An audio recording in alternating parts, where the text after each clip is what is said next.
আজকে নাকি বোর্ড পরীক্ষা, সিটটা চেঞ্জ করে লই। জিমিন তুই কি কিছু পড়াইছস? আমি আর উল্টা তোরে জিগাইতে নিছিলাম। বোর্ড পরীক্ষা আবার পড়া লাগে নাকি? কি রে তুই পড়াইছস নাকি? কালকে রাত জেগে পড়ছি তাই ঘুমাইতেছে। আচ্ছা বি তুই কিছু পড়াইছস? আমি তো এবারে বই কিনি নাই। বালা কাম করছস। ওই তোর আবার কেমন স্টুডেন্ট?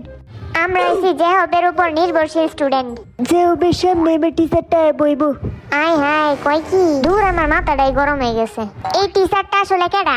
কি জানি ওই মনে কোনো একটা কুলাঙ্গার, আঙ্গুর কপালে কুলাঙ্গার পরে। তাইলে তো কাম সারছে। এইবার পরীক্ষার হলে বালাই গার্ড দিব। টিচারটারে ইয়া বুইছা করে দিবি। ইয়া বুইছা আবার কি? ওই দেখ টিচার এসে। সবাই চুপ থাক চুপ থাক। সুজা হবো সুজা হবো। স্যার আসসালামু আলাইকুম। ওয়ালাইকুম আসসালাম। স্যার গুড মর্নিং আর ব্যাড মর্নিং টু। তোর গুড মর্নিং নেই, তোরা পড়ে থাক।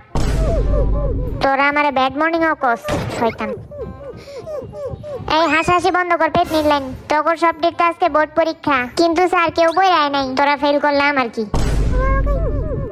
আরে স্যার আমি পড়াইছি। আচ্ছা ঠিক আছে, একজন পড়লেই হইছে। এটা আবার কি রুম টিচার? স্যার আপনার কথা আমি সেলুট। ঠিক আছে, তো পরীক্ষার প্রশ্ন আমি দিতেছি। স্যার এইটা কি প্রশ্ন নাকি? না আমার মাথা এটা। এটা হচ্ছে তোর প্রশ্ন। 1 নাম্বার বোর্ড কোশ্চেন। 1971 সালের বোর্ডে আইছি। স্যার ওই টাইমে তো আমার জন্মই হয় নাই। স্যার ওই টাইমে তো আমার বাপেরও জন্ম হয় নাই। তোর দাদা তো জন্ম হয়েছে। স্যার ওইটা হয় নাই। দূর হাজার আপনার। কিন্তু স্যার আপনাকে ইয়া বুঝা, তোর ইয়া বুঝাতে আমি করুনটা কি? স্যার একটা কথা, 1971 সালে তো বোর্ড পরীক্ষাই হয় নাই, যুদ্ধের কারণে অটো পাস হয়েছে। তাইলে আমি এনে দাঁড়াইছি কেন? তোরাই টিচার হয়ে যা। না স্যার আপনি টিচার থাকেন। এবার